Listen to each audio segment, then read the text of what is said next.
Magandang araw po sa inyo mga boss.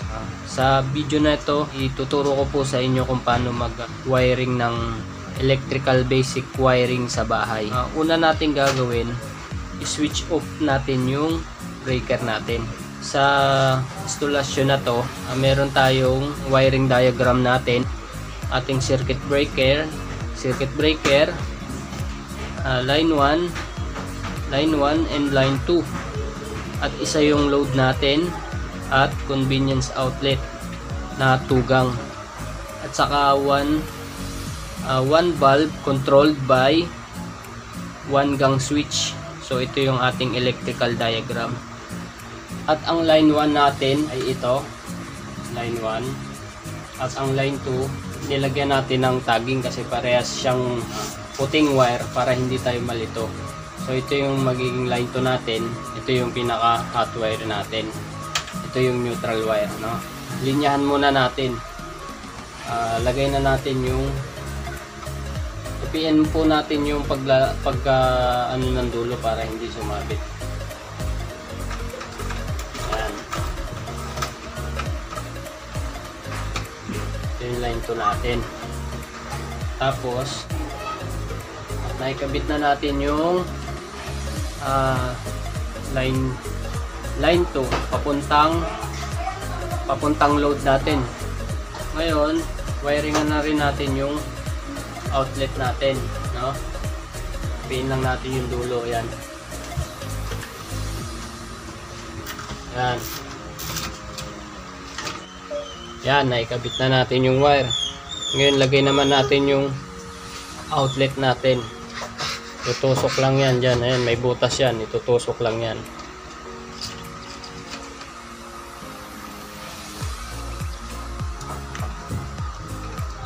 Ayan, okay.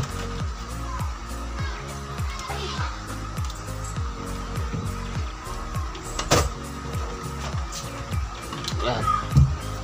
Ayan, naitusok na. So, lagay na natin. Ayan. Screw natin.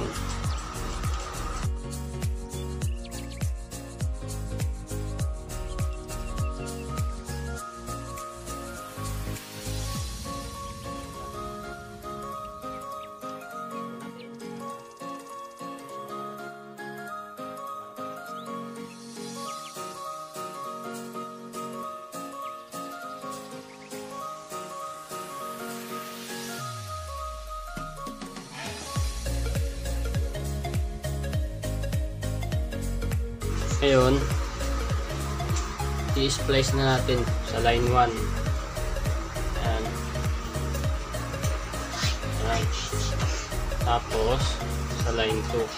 Ito yung ano natin, line 2 yung hot wire natin.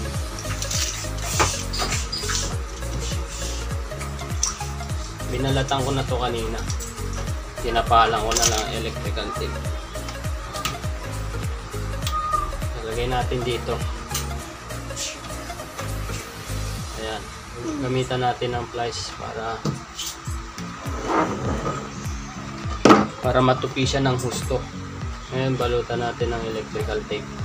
Medyo batakin natin. Pag naglalagay tayo electrical tape, batakin natin. Batakin natin ng husto para makompress siya. Lagyan na natin. And then, wiringan naman natin yung ating switch. Ito yung pinaka-return natin, no? Diretso na natin yan. Punta dun sa pinaka-receptacle. Ayan. Ito naman, papuntang line 1. Ayan, line 1. Ayan. Okay. Sa diagram natin, yung line 1 nakakonect dito.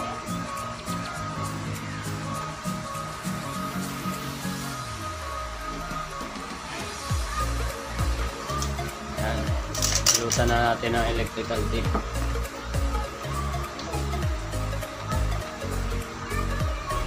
magbabalot kayo ng electrical tape, lalagyan niya sa dulo. Ayan o, operado. Tapos tutupiin nyo para hindi umusli yung pinakadulo ng electrical wire. Na-wiringan na natin yung papuntang receptacle at papuntang switch. Ilagay na natin yung ating 1-gang switch. Itong line 1, dito natin ilalagay yan.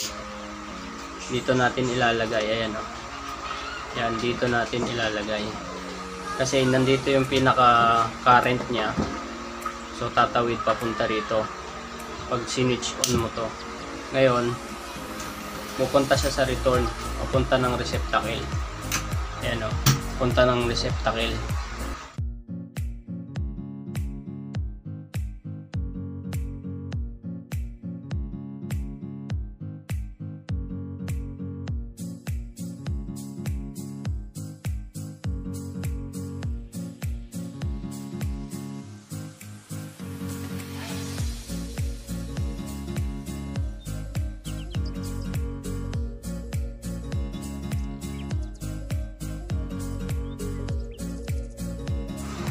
Lagay na natin yung mga takip. May gatla yan. Ayan. Ito yung gatla. Meron din siyang gatla. Papasok na agad yan. Yun, ating receptacle. Ilalagay na natin. Para hindi kayo mag-ground in case na nasa actual na kayo. Kasi ito yung pinaka silver brass nya. Yan o, silver brass. Saka ito yung copper brass. Nakatapat naman yan eh. May tornilyo, ayan o. Yung tornilyo, malalaman mo yung nasa center nya. Nandito, nakatapat.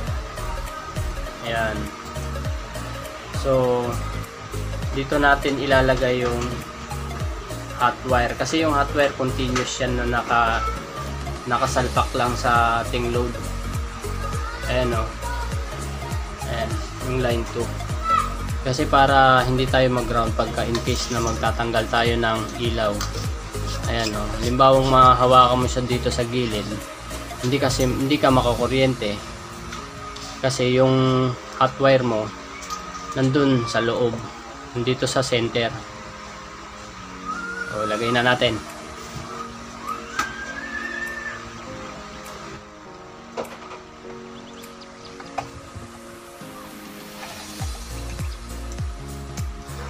Lagay na natin yung bulb.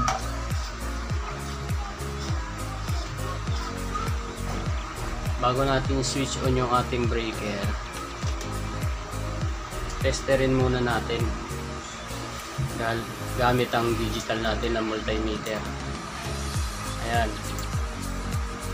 Iset natin siya sa continuity para malaman natin kung meron short circuit. Iilaw po yan, may detector, may indicator po yan, indicator light na iilaw siya na pag meron siyang na trace na short circuit. Ayan o, saka tumutunog siya. Dinig nyo guys. Ayan. Tingnan natin tingnan natin kung may short circuit.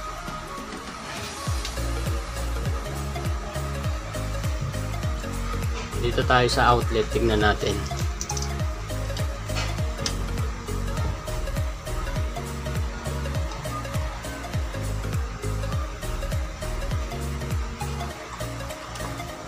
Ayan guys, walang short circuit. Ayan, wala. Ayan, wala yan. Okay, wala. So, okay yung ating connection. Mga boss, pwede na nating buksan ang ating safety breaker. Ayan, okay. Tingnan natin kung may ilaw. Ayun, functional siya. May ilaw na. Ayan, may ilaw na. May ilaw na siya. Yung sa outlet naman, tignan natin kung may power yung lagay natin sa yung multimeter, lagay natin sa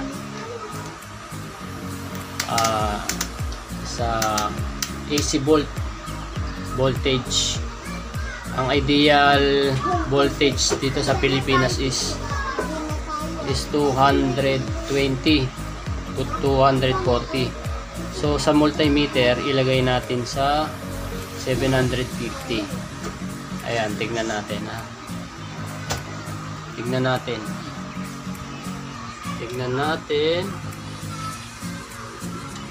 kung may power na ang ating outlet.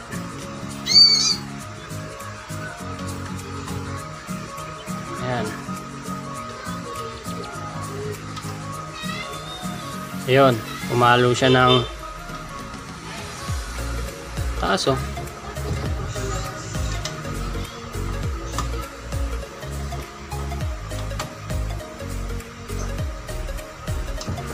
Taas naman.